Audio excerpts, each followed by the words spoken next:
အစာတွေ short စားပြီးဝိတ်မကြောက်လားဝိတ်မကြောက်ဆိုရင်ဒီဗီဒီယိုဆက်ကြည့်လိုက်နော်အစာတွေ short စားပြီးကျွန်တော်တို့ဘာလို့ဝိတ်မကြလဲဝိတ်မကြလဲဆိုတော့အဓိကကျွန်တော်တို့ calorie တွက်မစားလို့ calorie တွက်မစားဘူးဆိုတဲ့နေရာမှာကျွန်တော်တို့ protein ကိုလုံလောက်မစားဘူး carbohydrate ကိုလည်းလုံလောက်မစားဘူး fat ကိုလည်းလုံလောက်မစားဘူးအဓိကကတော့အများစုက weight short တယ်ဆိုရင်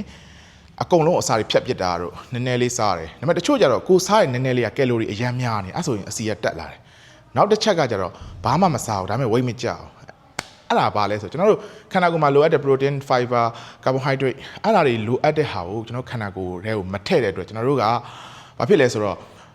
ခန္ဓာကိုယ်ရဲ့ metabolism နှေးသွားတော့အဆီကျဖို့ရာခိုင်တော့နည်းသွားတယ်အဲဒါမို့ကျွန်တော်တို့ weight short မယ်ဟေ့ဆိုရင်ကျွန်တော်တို့လုံလောက်တဲ့ protein တက်ကိုပြည့်အောင်စားမယ်လုံလောက်တဲ့ carbohydrate ကိုပြည့်အောင်စားမယ်လုံလောက်တဲ့ fat ကိုပြည့်အောင်စားမယ်အဓိက weight ချတယ်ဆိုရင်အစာဖြတ်စရာမလိုဘူးအငတ်ခံစရာလည်းမလိုဘူးအဓိကတော့ကိုယ်ခန္ဓာကိုယ်နဲ့လိုက်မဲ့